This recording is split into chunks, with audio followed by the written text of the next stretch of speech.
Welcome to this journey of one of the most disturbing cases in recorded history of Virginia. Before we begin, I invite you to leave a comment about where you're watching from and the exact time you heard this story. We're interested in knowing where and at what times of day or night these documented accounts arrive. The year was 1831. In Southampton County, Virginia, where tobacco fields stretched endlessly under the unforgiving summer sun, something happened that few dared to speak of afterward, not because it was particularly unusual for the time. Power and subjugation were woven into the fabric of Southern society, but because of what followed, because of what it revealed about the darkest corners of human nature and the twisted nature of power and dependence. The Thornfield Plantation stood 3 miles east of Jerusalem, now known as Cortland. It was neither the largest nor the wealthiest in the county, but it held a reputation for stability under the sweltering Virginia sky. Thomas Caldwell, the master of Thornfield, ran his operation with what neighbors called a steady hand. The records in the county archives describe the plantation as profitable and orderly, words that masked the suffering on which such order was built. The Caldwell family had owned the land for 3 generations, their wealth extracted from the soil by hands they legally owned but could never truly possess. Elijah Reed, the overseer, had been employed at Thornfield for nearly 7 years. Records from the county clerk's office describe Reed as of medium build with fair complexion, aged approximately 34 years. What these records fail to mention is the peculiar intensity in his gaze that so many would later recall. Reed had come from North Carolina with references speaking to his efficiency and ability to maintain discipline, euphemisms understood by plantation owners to mean he could extract maximum labor through fear.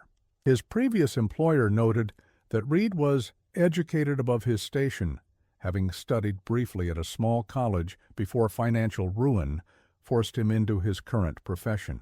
This education separated him from other overseers, as did his methodical approach to punishment. He rarely raised his voice. He didn't need to. Among the 43 individuals enslaved at Thornfield was a woman called Mercy. Her name appears in property ledgers dated 1827, valued at $750, described only as female, healthy, age 25. The transaction record shows she was purchased from a plantation near Richmond that had fallen into debt. Nothing more appears in official documentation, no indication of the intelligence that burned behind her carefully lowered eyes. No mention of how she had taught herself to read bits of discarded newspapers in secret. No record of the quiet dignity she maintained despite circumstances designed to strip it away. According to testimony gathered decades later by the Federal Writers Project, Mercy had been born on a small farm in Virginia's Tidewater region. The elderly woman who provided this account in 1937, claiming to be Mercy's cousin, stated she wasn't born with that name, called her something else before they sold her the first time. She always said Mercy was the name she got when she most needed what she didn't get. Whether this is accurate cannot be verified, but it speaks to the erasure of identity that was fundamental to the institution of slavery.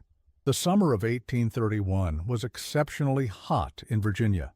Crops withered in the fields, and tensions rose with the mercury. The heat seemed to press down on the land like a physical weight, making tempers short and sleep elusive. Work that was already brutal became nearly unbearable as the sun beat down on the tobacco fields. According to weather records kept by a physician in nearby Suffolk, temperatures exceeded 100 degrees for 14 consecutive days that August. The James River ran low, and wells began to dry up. People spoke of omens and portents. In the slave quarters at night, different whispers circulated. On a nearby plantation in Southampton County, a man named Nat Turner was experiencing visions. A deeply religious man who could read and preach, Turner believed God had chosen him to lead an uprising to strike back against the institution that had stolen his humanity and that of so many others. What no one at Thornfield yet knew was that whispers of Turner's plans had reached their fields. The rebellion he was planning would become the most significant slave uprising in the history of the American South and would cast a long shadow over the already disturbing events unfolding at Thornfield. Thomas Caldwell had begun to notice changes in his overseer's behavior. According to a letter he wrote to his brother in Richmond, preserved in the Virginia Historical Society collections, Reed has grown peculiar in his habits of late. He has always been a man of few words, but now he watches the field hands with an intensity that borders on obsession. Of particular concern is his attention to the woman Mercy. Twice I have observed him lingering near her cabin after sunset. When questioned, he claims to be checking for contraband literature, as he suspects someone has been teaching the slaves to read. I have reminded him that such inspections should be conducted in daylight and with a witness present. August arrived, bringing with it a stillness in the air that old-timers said preceded either great storms or tragedy. The tobacco leaves hung limp in the fields, and even the cicadas seemed to quiet their usual chorus. On Thornfield, Elijah Reed had begun behaving strangely. According to kitchen staff questioned years later, he had taken to pacing at night, muttering to himself. He had always been considered a controlled man, methodical in his cruelty rather than passionate, but something had changed. The head cook, Abigail, later testified, he wasn't sleeping. You could tell by the shadows under his eyes, and he'd watch Miss Mercy whenever she came to the big house, not like before. Different. The first signs of trouble came on August 21st. Mercy was found outside the slave quarters after curfew. According to surviving accounts, Reed ordered her to his cabin for punishment. The overseer's cabin stood apart from both the main house and the slave quarters, a physical manifestation of his liminal status, neither fully part of the owner's world nor that of the enslaved. What happened behind those closed doors would later become subject to much speculation, but county records indicate that no whipping was recorded in the plantation's punishment log for that day, a curious omission given Reed's meticulous record-keeping. Sarah Caldwell, the plantation owner's wife, noted in her private diary that she had observed Reed and Mercy walking from his cabin to the quarters later that night. The woman did not appear to have been physically disciplined, she wrote, yet walked with her eyes downcast. Mr. Reed followed at a distance that seemed neither professional nor proper. I shall speak to Thomas about this matter in the morning. Whether this conversation occurred remains unknown, as events of the following day would overshadow all other concerns. The morning of August 22nd dawned with an eerie quiet. The roosters crowed as usual, but there was a tension in the air that even the White household could sense. Breakfast in the main house was interrupted when a rider arrived, his horse lathered with sweat despite the early hour. News reached Thornfield that Nat Turner's rebellion had begun. The violence that erupted that night would shock the nation and reverberate through Southern society for decades. Approximately 60 white individuals lost their lives before the uprising was brutally suppressed. Fear spread through Southampton County like wildfire. According to the account of James Barrow, a neighboring planter who kept a detailed journal during this period, word came that Turner and his men had killed Joseph Travers and his family not 10 miles hence.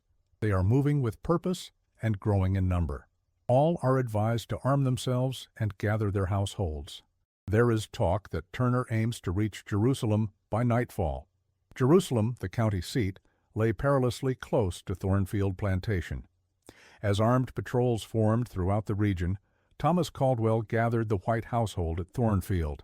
According to his daughter's journal, discovered in 1959, he instructed them to arm themselves and remain vigilant. Father sent word to neighboring plantations, she wrote. Mr. Reed stood unusually silent throughout, his face betraying no emotion as others voiced their fear. When Father asked if the slaves seemed restless, Reed replied only that he had the situation well in hand. That silence, in retrospect, spoke volumes. As darkness fell on August 22nd, an eerie quiet settled over Thornfield.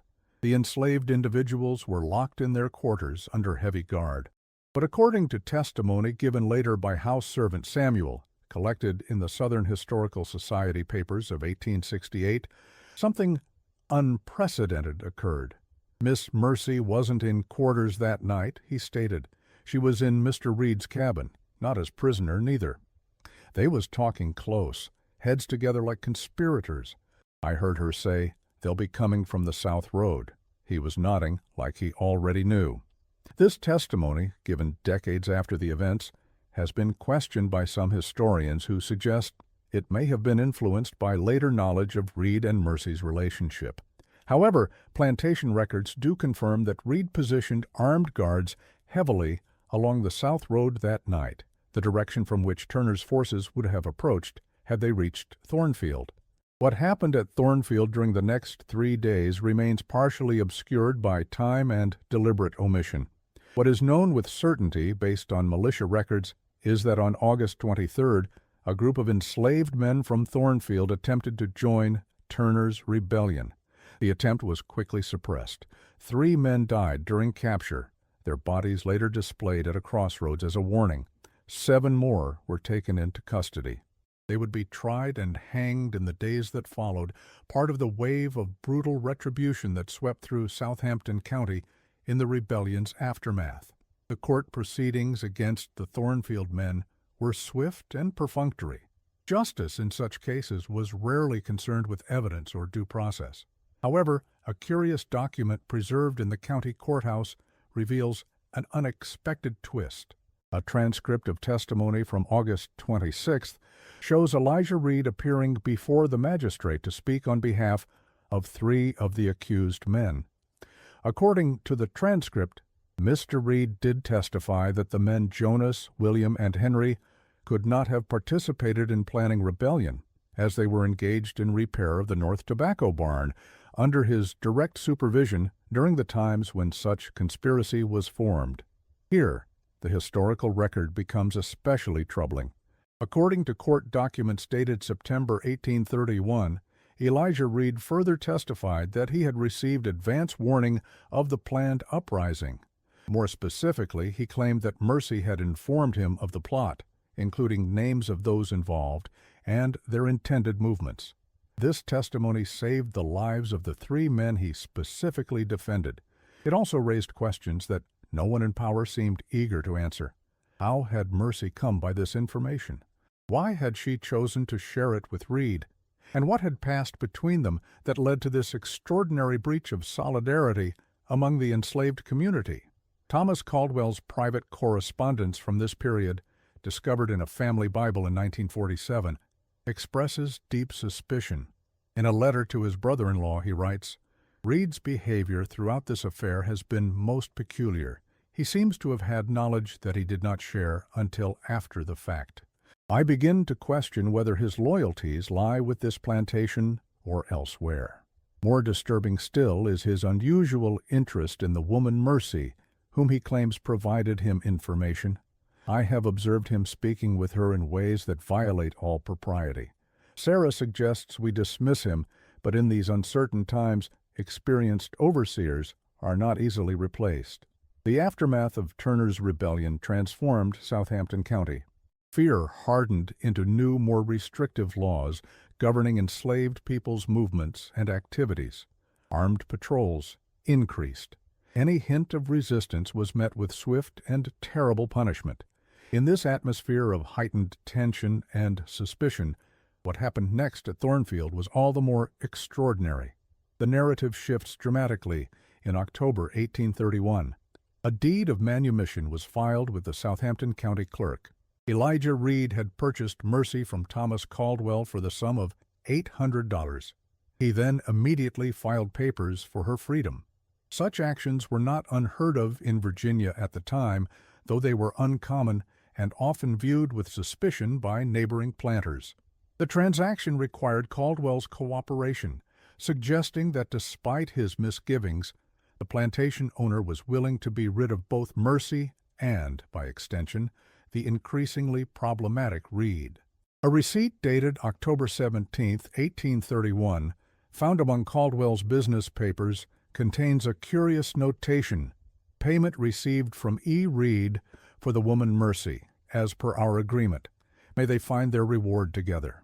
The phrasing suggests Caldwell viewed the transaction as somehow appropriate, perhaps even as a form of justice, though whether he meant justice for Reed's suspected disloyalty or for Mercy's betrayal of the rebellion remains unclear. What followed next defied all social conventions of the era. On November 12, 1831, less than 3 months after Turner's rebellion, Elijah Reed and the woman now legally known as Mercy Freeman applied for a marriage license. The document, preserved in county archives, bears witness to an event so scandalous that, according to local newspaper accounts, the clerk initially refused to process it. Only after Reed presented legal documentation of Mercy's free status, and reportedly, though this cannot be verified, a pistol to emphasize his determination, did the clerk reluctantly record the application. The Richmond Enquirer of November 15, 1831, contains a brief item that captures the public reaction. Word reaches us of a most unnatural union in Southampton County, where the recent slave insurrection has apparently unsettled more than the public peace. A former overseer has reportedly taken as wife a woman recently his to command in a very different capacity. Such perversion of natural order will surely meet with the social censure it deserves, though it falls within the letter of our law. The wedding took place quietly, reportedly officiated by a Methodist minister from Pennsylvania who was passing through the area. No local church would host the ceremony. No witnesses from either the white community or the enslaved population attended. The couple left Southampton County immediately afterward, their departure noted tersely in Thomas Caldwell's business ledger. E. Reed employment terminated by mutual agreement. Final accounts settled. Reed and Mercy vanished from Virginia records after this point. Their immediate destination and how they survived the first precarious years of their union remain unknown. Interracial marriage, while technically legal in some northern states, was widely condemned socially. A white man who married a black woman, particularly one who had been enslaved, faced ostracism from white society. A black woman in such a marriage often found herself equally unwelcome in black communities, suspected of betrayal or collaboration. For 27 years, the story of Elijah and Mercy Reed disappeared from official records. Then, in 1858, a curious entry appeared in the Cincinnati Business Directory. Reed and Wife, Dry Goods and Notions, located on Elm Street. A municipal tax record from the same year lists the proprietors as E. Reed and M. Reed, formerly of Virginia.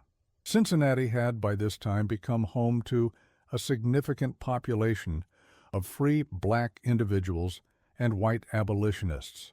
The city's proximity to the slave state of Kentucky made it both a destination for those escaping slavery and a hotbed of tension over the issue. An advertisement for the Reed's store, printed in the Cincinnati Daily Gazette in March 1859, offers a rare glimpse into their established life. Reed and Wife offer the finest quality fabrics and notions at fair prices. Mrs. Reed specializes in custom millinery for discerning ladies. 14 years established at this location. This suggests they had been in Cincinnati since approximately 1845, but leaves a gap of 14 years after their departure from Virginia unaccounted for. How did a plantation overseer and a woman he once claimed ownership of come to operate a moderately successful business in Ohio? What transpired during those intervening years? A partial answer emerged in 1867, when Mercy Reed provided testimony to federal investigators documenting atrocities of slavery for congressional records after the Civil War. Her account, preserved in the National Archives, is remarkable not for its descriptions of brutality, which were common in such testimonies, but for what it revealed about the complex and disturbing relationship between herself and Reed. "I knew what he was," she stated. "I saw him use the whip. I heard the screams. I cleaned the blood afterward. There were times he showed what might be called mercy, but even then it was the mercy of one who had absolute power, choosing temporarily not to exercise it fully." When asked why she had warned him of the planned uprising, her answer was chilling in its calculation. "I chose survival," she said.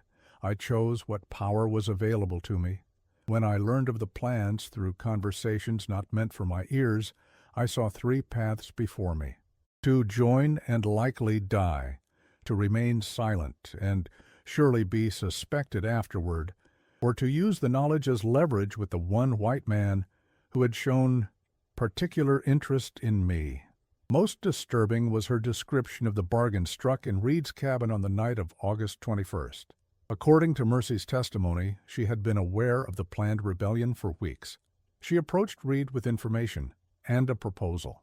She would reveal the names of those involved, potentially saving white lives, including his. In exchange, he would purchase and free her. He agreed readily, her testimony reads. Too readily. It made me wonder what thoughts had already been in his mind, what desires he had contemplated, but not yet dared to voice. I have often reflected on whether he would have eventually made such an offer without the leverage I gained through knowledge of the uprising. I cannot say with certainty. Our beginning was built on mutual use of one another. Whether something better can be constructed atop such a foundation remains a question I ask myself daily. The testimony suggests that the marriage that followed was not born of affection, but of mutual self-interest. Reed, having betrayed his employer and violated social taboos, could not remain in Virginia. Mercy, though legally free, would face enormous challenges as a solitary black woman in 1830s America. Their union offered each a form of protection, at a cost neither fully anticipated. "We left Virginia by night," Mercy's testimony continues. "Traveled north with papers showing I was free and he was my husband. We encountered suspicion everywhere. White men looked at him with contempt. Black folks looked at me with distrust. We were welcome nowhere. For 3 years we moved constantly, Philadelphia, New York, Boston. He tried to find work as a clerk, a teacher, anything that would use his education rather than his capacity for violence. But when his references and history were discovered, doors closed." This portion of her testimony provides the first clue about the missing years between Virginia and Cincinnati. It suggests a period of transience and hardship, as the couple navigated a world that had no comfortable place for their unusual union. It also hints at Reed's attempt to reinvent himself, to leave behind the identity of overseer and claim something different. Whether this represented genuine remorse or merely practical adaptation remains one of the central ambiguities of their story. A letter discovered in 1962 among the papers of an Ohio abolitionist sheds additional light on their arrangement. Written by Mercy in 1860, it describes the early years of their life in Cincinnati. "We present ourselves as man and wife. In some ways, perhaps we are. We share a roof, a business, a purpose. What we do not share are illusions about how we came to be here. I told him when we arrived in this city that I required my own room, my own door, with a lock. He agreed without protest, perhaps understanding that some boundaries can never be crossed between us." The letter continues with a passage that historians have debated extensively. "He still wakes, shouting in the night. Names of men he sentenced to the noose with my words. I do not offer comfort. Sometimes I stand in the doorway and watch him struggle against the sheets. I wonder if this is justice or merely another form of bondage for us both. By day he is solicitous, almost desperate in his attempts to please me. I maintain courtesy but not warmth. There are moments, however, when something like understanding passes between us.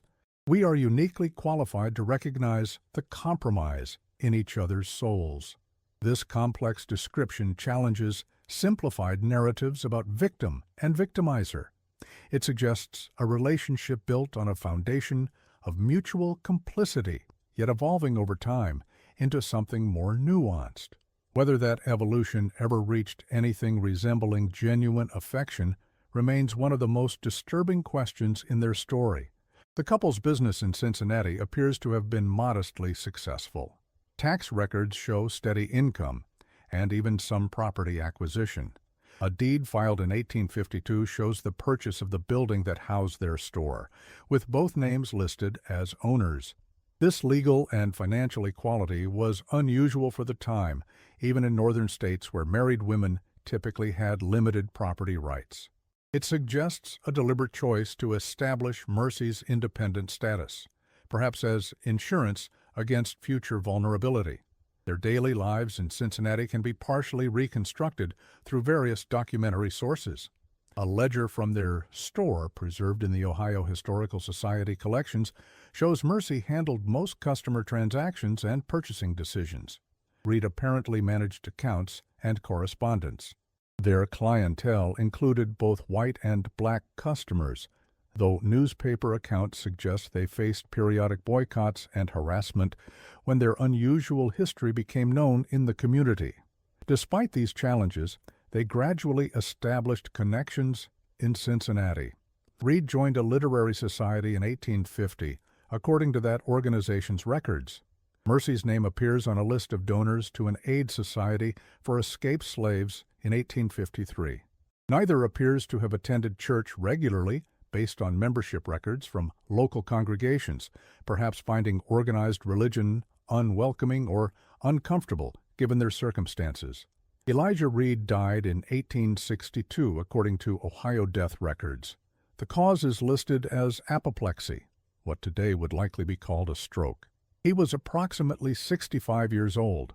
A brief obituary in the Cincinnati Daily Gazette describes him only as a merchant of this city, formerly of Virginia.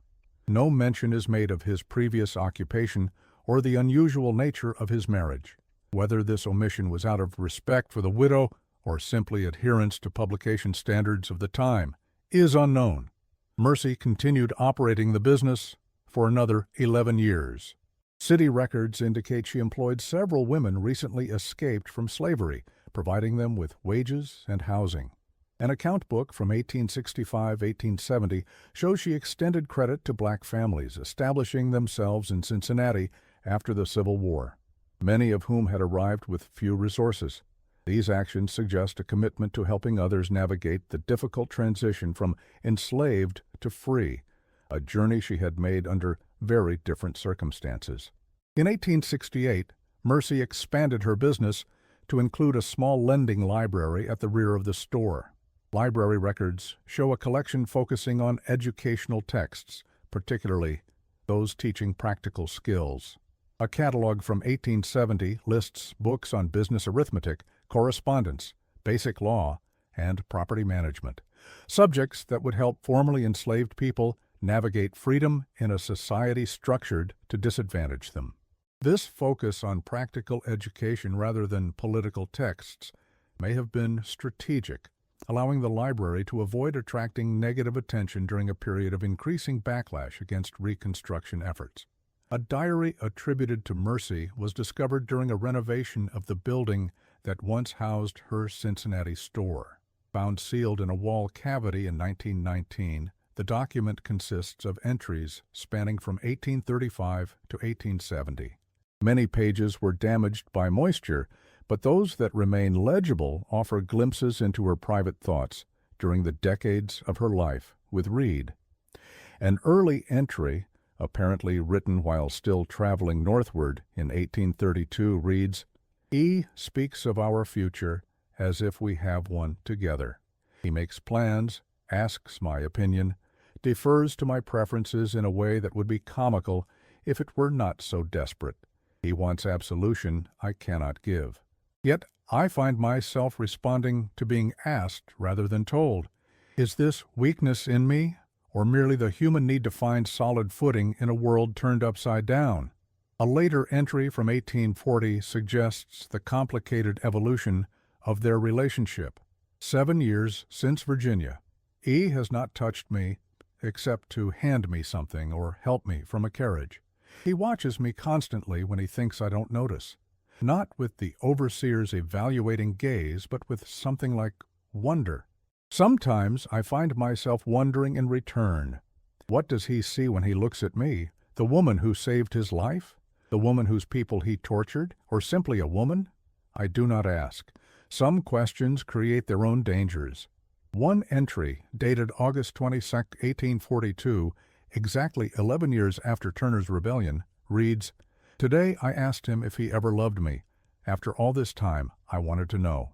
He looked at me with that same expression he wore the night I came to his cabin with names on my tongue. "Does it matter?" he asked. I said it did, to me. He was silent so long I thought he would not answer. Then, "I wanted you when it was forbidden to want you, as a man wants a woman, rather than as an owner wants property." I convinced myself this was different from other men's desires because I recognized it as wrong. Whether that recognition was love or merely vanity, I cannot say. Perhaps the most honest words between us. A final entry written shortly after Reed's death in 1862 offers the closest thing to emotional resolution in their story. He is gone. The stroke took him quickly. I sat beside him at the end. He could not speak, but his eyes followed me. I held his hand because it seemed cruel not to. 30 years together, built on a foundation of betrayal and survival. I search myself for grief and find instead a hollow space. Not quite sorrow, not quite relief. Perhaps this is what happens when you bind your life to someone who has seen the worst in you, as you have seen in them. No illusions possible, no simple feelings permitted. What are we to make of this extraordinary and disturbing case? Was it, as some historians have suggested, an unusual love story born in the most inhumane circumstances? Or was it, as others argue, a calculated survival strategy by a woman with extremely limited options? Perhaps most unsettling is the possibility that both interpretations contain elements of truth. The relationship between Elijah Reed and Mercy represents the twisted complexity of human connections formed within systems of profound inequality. Power, once established, continues to shape relationships even when circumstances change. The plantation overseer and the woman he once supervised existed in a gray moral space, neither fully victims nor fully villains in their own narrative. According to census records, at least 3 other couples with similar histories lived within a 10-block radius of the Reeds in Cincinnati during the 1850s. All involved formerly enslaved women and white men who had held some position of authority in their previous lives. All had fled the South.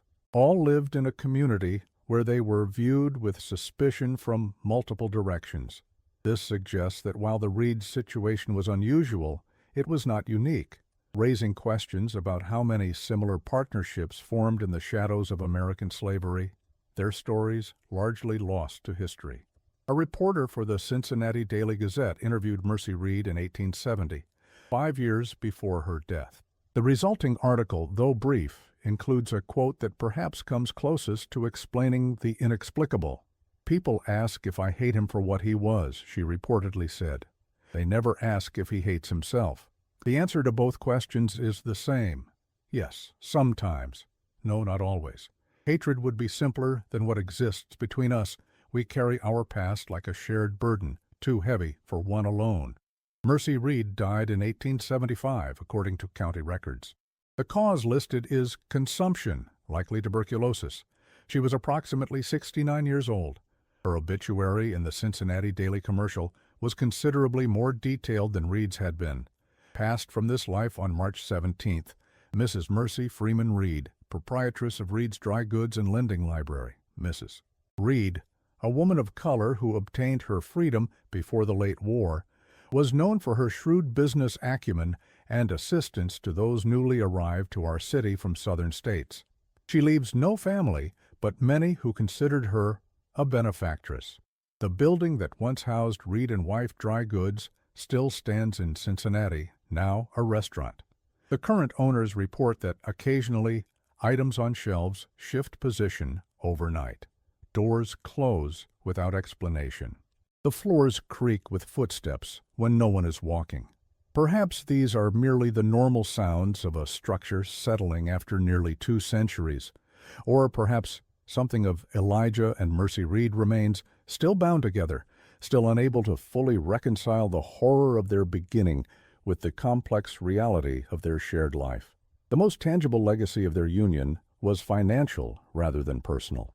Mercy's will, discovered in Hamilton County records, left her estate, valued at approximately $12,000, a substantial sum for the time, to establish a fund for the education and establishment in business of women formerly held in bondage. The trustees appointed to manage this fund maintained it until 1900, when it was incorporated into a larger educational foundation. Records indicate that between 1875 and 1900, the Reed Fund provided assistance to more than 60 women, helping them establish businesses ranging from seamstress shops to restaurants to printing operations. The will contains one other curious provision: a sum of $50 allocated for the maintenance of 7 unmarked graves in a Southampton County cemetery, the graves of the men executed after the failed uprising at Thornfield. Whether this represents atonement, respect, or something more complex cannot be known with certainty. It does, however, suggest that even at the end of her life, Mercy remained connected to the events that had set her on her unusual path.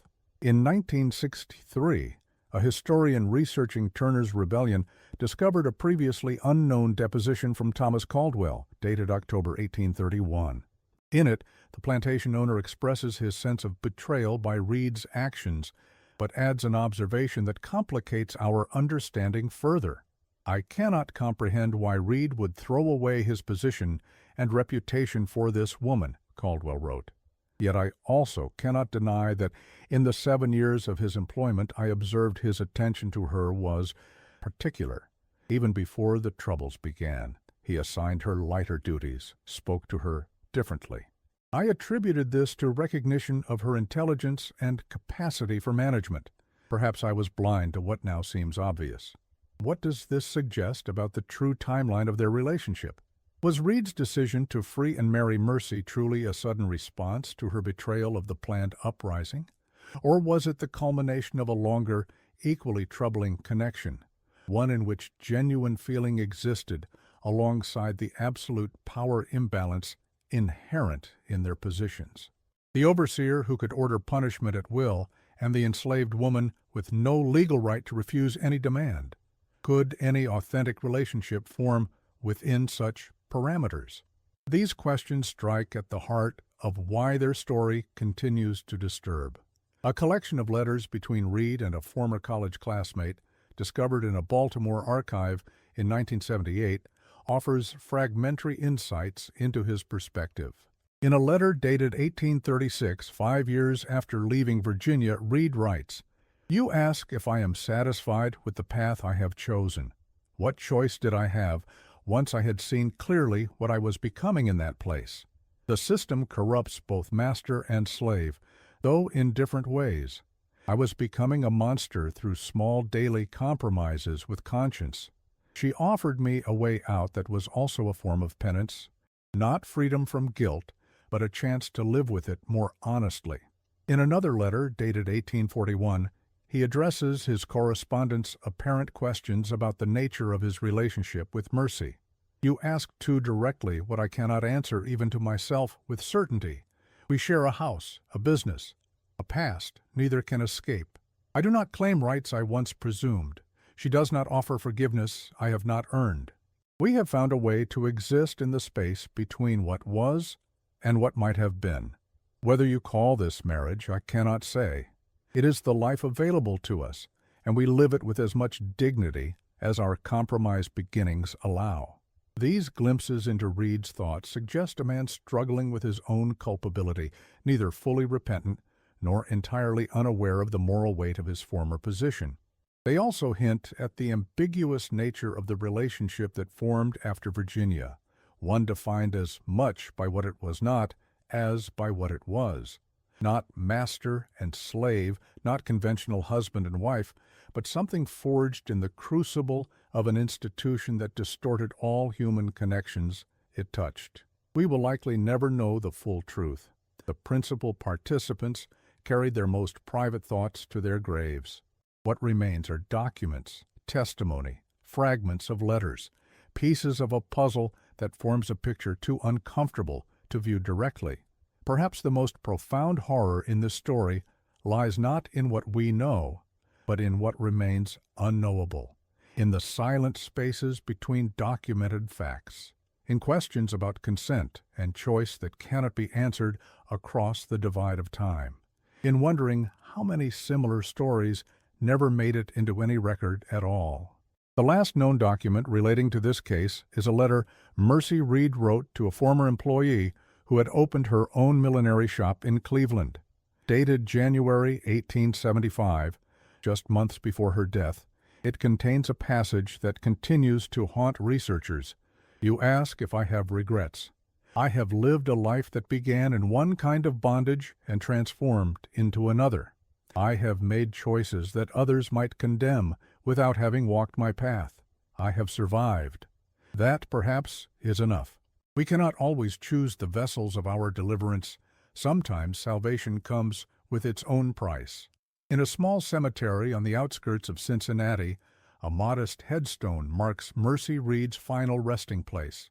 According to cemetery records, Elijah is buried beside her, though his name does not appear on the stone. It reads simply, Mercy Freeman Reed, 1802-1875. She chose her path. The shadow of Thornfield Plantation has long since disappeared from the physical landscape.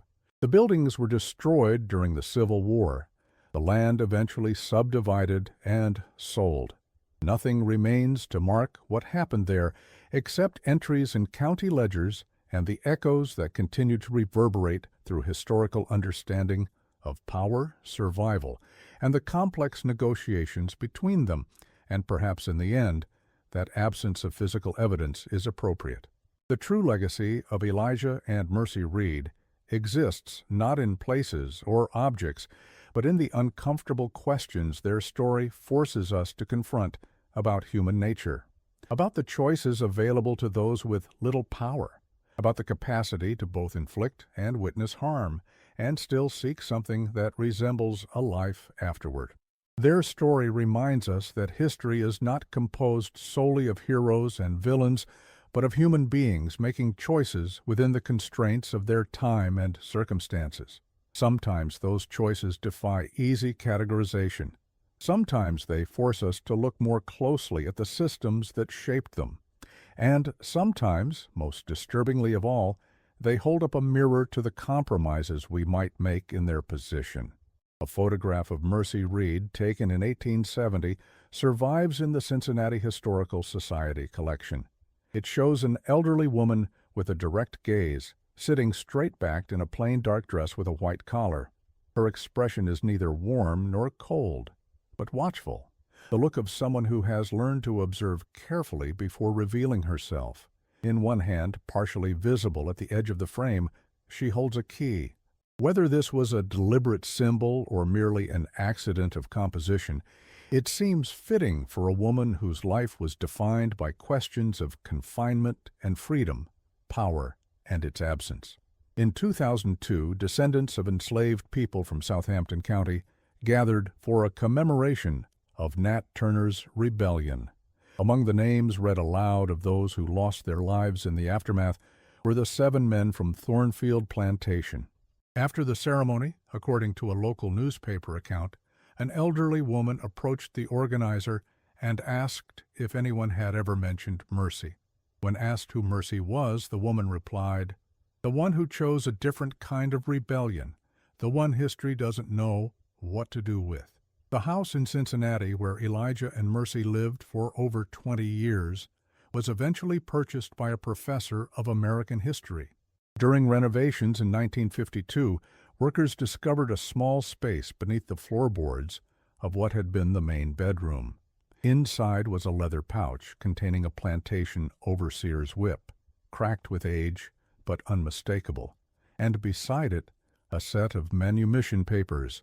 As night falls over the Ohio River, separating what was once slave territory from free, perhaps something of their complicated legacy lingers. Not as ghosts in the conventional sense, but as questions that continue to haunt our understanding of America's past. Questions about survival, about complicity, about the prices paid for freedom, about whether true liberation is ever possible when it comes through such morally ambiguous paths. What would you have done in Mercy's position? What choices would you have made?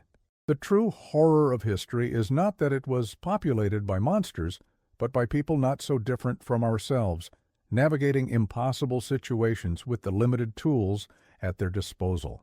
Perhaps that is why this story continues to unsettle those who study it closely, not because it is exceptional, but because it suggests how common such arrangements might have been. How many complex, troubling bonds formed in the shadow of an institution built on human ownership. How many stories like this one were never documented at all? The next time you stand at the borderlands between past and present, listen closely. You might hear echoes of those who walked a path between victim and survivor, between oppressor and ally, between the world as it was and the world as it might be. A path like the one Elijah and Mercy Reed traveled, neither heroic nor purely villainous, but undeniably, disturbingly human. In 1997, a graduate student researching interracial marriages in antebellum America discovered a series of financial records in the Ohio State Archives that shed additional light on the Reeds' business practices. These ledgers, covering the period from 1853 to 1860, reveal that their store served as more than just a commercial enterprise. Notations in the margins indicate that they extended credit to individuals recently arrived from slave states, often with no collateral. More significantly, several entries show payments to riverboat captains and wagon drivers, with cryptic notations like special delivery or night freight. Historians now believe these entries likely represent financial support for the Underground Railroad. Cincinnati's position just across the river from Kentucky made it a critical junction for those escaping slavery. The Reeds, with their unusual history and connections in both white and black communities, would have been ideally positioned to serve as intermediaries in this dangerous work. Whether this represents Mercy's attempt at atonement for her earlier betrayal or simply a natural evolution of their position in Cincinnati society remains a matter of debate. A journal kept by a prominent abolitionist in Cincinnati, discovered in the University of Pennsylvania archives in 2005, contains several references to the Reeds. An entry from 1855 notes, "Called upon Mrs. R. today regarding assistance for the Thomas family recently arrived from K. She agreed immediately to provide lodging above her shop and positions for both daughters. Her husband remained silent throughout our discussion, but provided funds without hesitation when she indicated the amount needed." Their arrangement continues to puzzle society, yet I cannot deny their usefulness to our cause. She possesses remarkable clarity about practical matters, while he seems a man haunted by private demons, yet determined to follow where she leads. This account suggests that, whatever the nature of their personal relationship, the Reeds had established a working partnership that commanded a degree of respect, even from those who might have questioned their unusual union. It also hints at the evolution of power dynamics between them, a reversal of the absolute authority Reed once held over Mercy, transformed into something more complex and, perhaps in its way, more equal. Public records show that in 1857, Elijah Reed became co-signatory on a petition to the Ohio legislature calling for expanded legal rights for black citizens. His name appears alongside those of known abolitionists and black community leaders. This public association with racial equality would have been unthinkable during his days as an overseer. Whether this represents genuine ideological transformation or an attempt to create a more comfortable position for his wife cannot be determined with certainty. Like so much of their story, it resists simple interpretation. A medical record from 1860, found in the papers of a Cincinnati physician, provides a rare glimpse into Reed's physical condition in his later years. The doctor notes tremors of the hands and occasional aphasia, as well as recurring nightmares that disturb sleep. Most tellingly, he writes, patient attributes nervous condition to past actions for which remedy is impossible. Refuses laudanum or other palliatives, stating he deserves to remember. This suggests a man grappling with guilt that manifested in physical symptoms, perhaps the closest thing to evidence of remorse the historical record provides. In 1866, a year after the Civil War ended, Mercy Reed provided testimony to the American Freedmen's Inquiry Commission, established to gather information about slavery from those who had experienced it. Unlike her earlier testimony focused on Turner's rebellion, this account detailed daily life at Thornfield. She described the methodical way Reed had managed the plantation. He did not rage or shout as some did. He maintained records of every infraction, real or imagined. Every punishment was calculated: 3 lashes for tardiness, 5 for talking during work, 10 for being found outside quarters after dark. He believed this made him fair. It only made him methodical in his cruelty. When asked about how such a man had come to free and marry her, her response was unflinching. He saw in me something that disturbed his careful system. I was neither fully rebellious nor fully submissive. This confused him.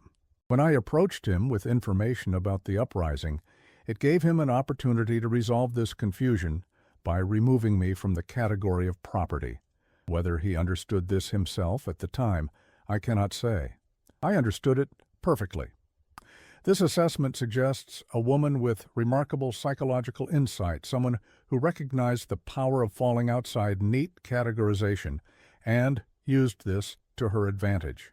It also hints at the strange attraction that might develop between individuals occupying different positions within a fundamentally unequal system, the fascination of the exception rather than genuine connection between equals. A series of letters between Mercy and a woman named Isabella, apparently a friend from Cincinnati's black community, were discovered in a family collection donated to the Smithsonian in 2008. These provide rare insights into how Mercy discussed her relationship with those who might have judged her harshly for it. In an 1859 letter, she writes, "You ask how I can bear to look upon his face each day, knowing what he was. The truth is both simpler and more complex than you imagine. I do not forget, but I also see how remembering shapes him. There is a strange intimacy in knowing the worst about another person, while they know the worst about you. We are each other's penance and each other's absolution, though neither is complete." This extraordinary perspective suggests a relationship built not on conventional affection, but on a shared history that could not be escaped, a bond forged through mutual compromise and the recognition of each other's capacity for both harm and humanity. It does not excuse the power imbalance that shaped their beginning, but acknowledges the complex evolution that followed. As the Civil War transformed the country around them, the Reeds' business continued to prosper modestly. An advertisement from 1863 announces the expansion of their dry goods store to include books and paper goods. By this time, Elijah had been dead for a year, and Mercy was operating the business independently. The advertisement makes no mention of her race or unusual history, a small but significant indication of her established position in Cincinnati's commercial community. After Reed's death, Mercy began to engage more openly with political causes. Her name appears on a list of donors to the Freedmen's Bureau in 1865. In 1867, she hosted a meeting of the Colored Women's Progressive Association in the rooms above her shop. A newspaper announcement of the meeting describes her as a businesswoman of long standing in our community whose experience transitioning from bondage to freedom offers valuable perspective. This emergence into more public advocacy suggests that Reed's presence may have constrained Mercy's activities, whether through his own reluctance to draw attention or her calculation about the costs and benefits of visibility. His death appears to have freed her to define herself more openly on her own terms, perhaps the final stage in her long journey from property to autonomy. In the final years of her life, Mercy expanded her business interests. Property records show she purchased a second building in 1870, which she rented to a black-owned printing business. She also made small loans to entrepreneurs, particularly women establishing their own shops and services. These activities, documented in account books preserved by the Cincinnati Historical Society, reveal a woman with sharp business acumen and a specific interest in fostering economic independence among formerly enslaved people. A visitor to Cincinnati in 1872 wrote in his travel journal about meeting a remarkable colored woman who operates a respectable establishment on Elm Street. Upon inquiry, I learned her history is most unusual, having obtained her freedom through marriage to her former overseer. One expects to find bitterness in such a person, yet she exhibits instead a piercing clarity about human nature and its compromises. When I remarked upon this, she replied that she had purchased wisdom at a price few would willingly pay, and had determined to extract full value from the bargain. This observation captures something essential about how Mercy appears to have understood her own life, not as a victim of circumstances beyond her control, but as someone who navigated a brutal system with the tools available to her, making difficult choices and then extracting maximum benefit from their consequences. Whether we view this as admirable resilience or troubling pragmatism depends perhaps on our own distance from such impossible choices. As Mercy's health declined in the last years of her life, she began putting her affairs in order with characteristic thoroughness. Her will, drafted in 1873, distributed her property among various causes rather than individuals, suggesting either a lack of close personal connections or a deliberate choice to create a broader legacy. In addition to the educational fund mentioned earlier, she left smaller bequests to a home for aged colored women, a society providing legal assistance to former slaves, and the African Methodist Episcopal Church, though no record exists of her attending services there. The final codicil to her will, added just months before her death, contains a passage that has become her most quoted statement. "Let it be known that I do not regret the path that brought me here, though it began in darkness and traversed much troubled ground. I chose survival first, and then gradually chose to make of that survival something meaningful. If there is to be judgment, let it come from those who faced similar choices, not from those who had the luxury of better options." This defiant self-assessment refuses easy categorization as either victim or collaborator. It asserts the right of those navigating oppressive systems to make complex moral choices without being reduced to simple categories of heroism or villainy. It also serves as a challenge to future generations who might judge without acknowledging the constraints within which such choices were made. In the small cemetery where Mercy Reed was laid to rest in 1875, local tradition holds that fresh flowers occasionally appear on her grave, left by unknown visitors. Some speculate these are placed by descendants of women she helped establish themselves in business or education. Others suggest they come from descendants of the 7 men who died in the aftermath of Turner's Rebellion, not in blame, but in recognition of the impossible moral calculus forced upon all who lived within slavery's shadow. The building that once housed Reed and Wife Dry Goods was designated a historical landmark in 2010, with a plaque acknowledging its significance in Cincinnati's black business history. The text makes only brief mention of the unusual circumstances of its founders, stating simply that Mercy Freeman Reed, a formerly enslaved woman, and her husband Elijah Reed established this business in 1845. Creating a space that later served as a center for community advancement. This sanitized version of their story reflects our continued discomfort with its moral ambiguities. We prefer narratives of clear heroism or villainy, of unambiguous resistance or collaboration. The Reeds offer neither. Their story inhabits the gray area where survival meets complicity, where individual choice meets systemic constraint, where the human capacity to adapt and endure meets the reality of power's corruption. Perhaps the most profound lesson from their intertwined lives is that moral clarity is a luxury afforded to those who observe history from a safe distance.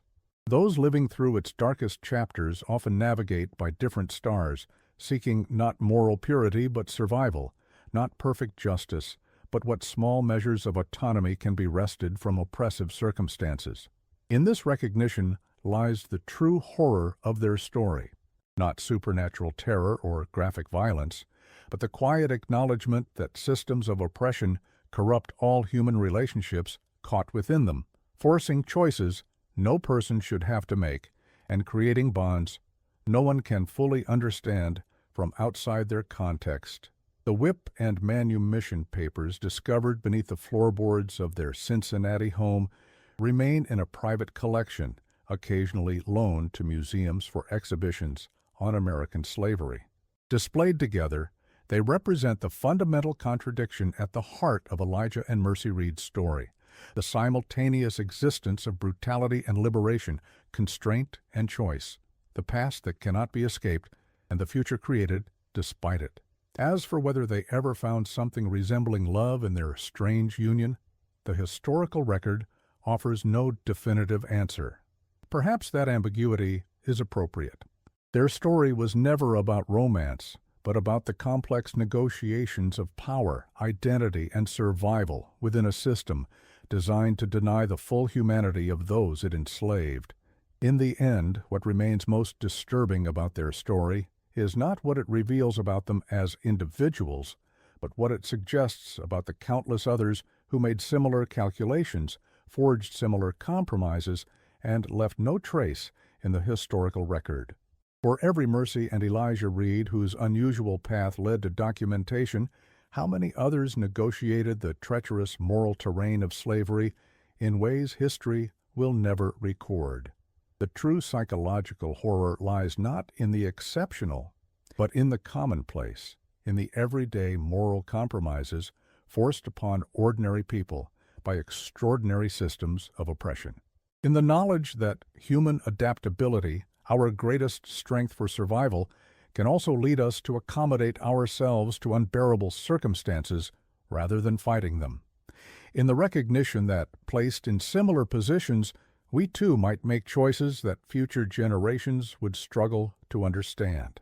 The next time you walk past an old building where history has unfolded, remember that between the heroic narratives and villainous cautionary tales lie countless stories like that of Elijah and Mercy Reed, morally complex, resistant to easy judgment, and profoundly, disturbingly human. Their echoes remain not as supernatural presences, but as challenging questions that continue to haunt our understanding of America's past and the shadow it casts on our present.